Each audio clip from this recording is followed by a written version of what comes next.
ప్రభుత్వం అని చెప్పి కుమిలి బాధపడి ఆవేదనతో నర్సంపేటకు సంబంధించినటువంటి శంకర్ గౌడ్ అనేటువంటి ఆర్టీసీ కార్మికుడు డ్రైవర్ మొన్న ఆత్మహత్య ప్రయత్నం చేసుకోవడం, నేను అర్ధరాత్రి చనిపోవడం నన్ను తీవ్ర ఆందోళనకు దిగ్భ్రాంతికి గురి చేసింది.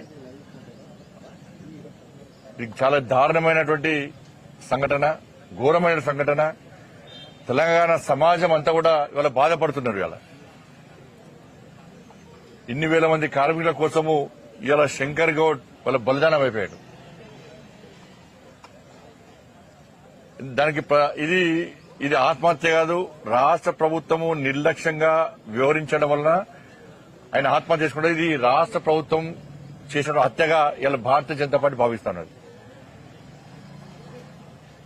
ఇలా వాళ్ళ సమస్యల కోసం ఆందోళన చేసేటప్పుడు వాళ్ళని పిలిచి చర్చలకు పిలిచి వాళ్ళని ఒప్పించి మెప్పించి సంధానించిన ప్రభుత్వము దాన్ని భిన్నంగా గత ప్రభుత్వం ఏ విధంగా చేసిందో వార్నింగ్లు ఇచ్చి బెదిరించే ప్రయత్నం చేయడం ఇంతకంటే మూర్ఖత్వం ఇంకోటి కాదు. ఇలా 39,000 మంది కార్మికులు ఇలా సమ్మెలో పాల్గొంటున్నారు. దాదాపు 10,000 బస్సులు ఆగిపోయినాయి. ప్రతిరోజు 60 లక్షల మంది పేద ప్రయాణికులు ఇబ్బంది పడుతున్నారు ఈ సమ్మె వల్ల. ఈ రాష్ట్ర ప్రభుత్వానికి వేరే విషయంలో శ్రద్ధ ఉంటుంది, కానీ ఇంత పెద్ద సమ్మె జరుగుతున్నది అన్నటువంటి సోయి రాష్ట్ర ప్రభుత్వానికి లేదు. పరిస్థితి ఏంటంటే ఆర్టీసీ కార్మికులు ఉద్యోగంలో ఉన్నంతసేపు మాత్రం ఉద్యోగస్తులు.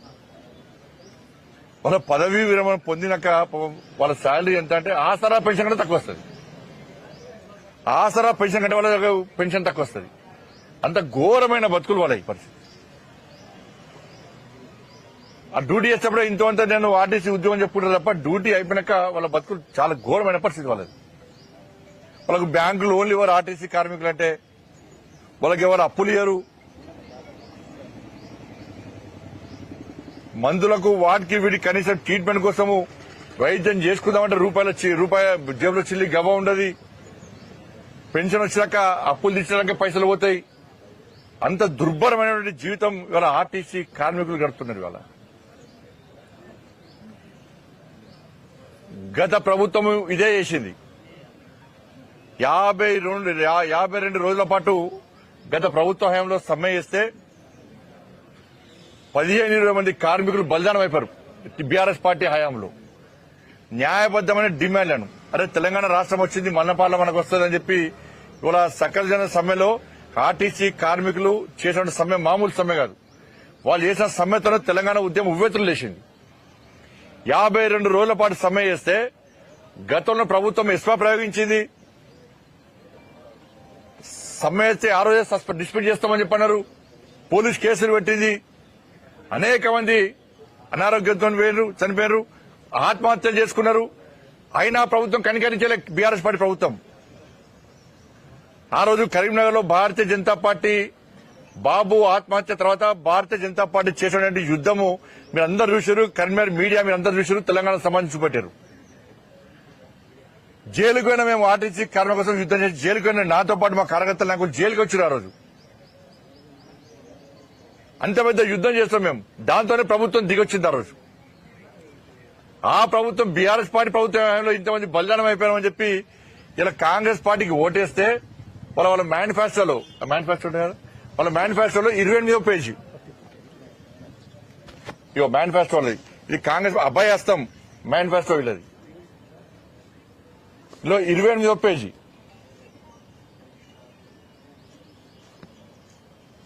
జిల్లా ఆర్టీసీ కార్మికులను ప్రభుత్వంలో విలీన ప్రక్రియ పూర్తి చేసి 2 పీఆర్సీ బకాయిలు వెంటనే చెల్లిస్తాం.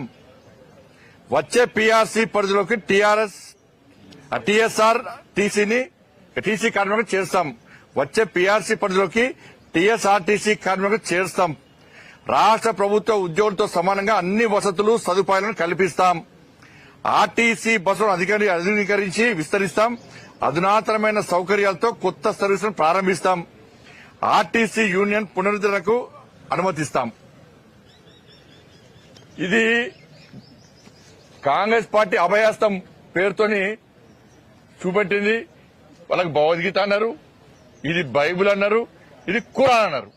మరి ఏడవని కుమార్ ఇవన్నీ ఇప్పుడు ఎన్ని రోజుల ప్రభుత్వం వచ్చినాక 100 రోజుల లోపట ఈ డిమాండ్లను నెరవేరుస్తామని చెప్పి అన్నారు. ఇలా 900 రోజుల మీ ప్రభుత్వం వచ్చి ఏమైంది?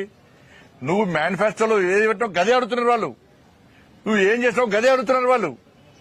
నువ్వు చెప్తాన్న మాటనే అడుగుతున్నారు వాళ్ళు. నిన్ను నమ్మి ఓటేస్తే 100 రోజులు అమలు చేస్తాను, 900 రోజులే ఒక్క డిమాండ్ పరిష్కరిస్తలేవు. న్యాయబద్దమైన గొంతెమ్మ కోరికలు కొడతలేరు. న్యాయబద్ద డిమాండ్ అడితే కూడా నువ్వు మాట్లాడకుంటే ఇవాళ ఒక కార్మికుడు ఆత్మహత్య చనిపోయి ఇంకో కార్మికుడు నల్గొండ ఆత్మహత్య ప్రయత్నం చేసుకున్నాడు.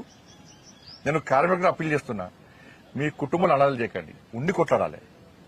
కొట్లాడే దమ్ము మీకుంది. వాళ్ళ తెలంగాణ ఉద్యమాన్ని చేసిన మీరు, సకల జన సమావేశపడతారు ఉవ్వెత్తున లేచిన మీరు, పానలు టైర్లు పట్టుకొని రాడ్లు పట్టుకొని రోడ్ల మీద దమ్మెందో చూపెట్టారు, మొత్తం స్తంభింపజేసారు.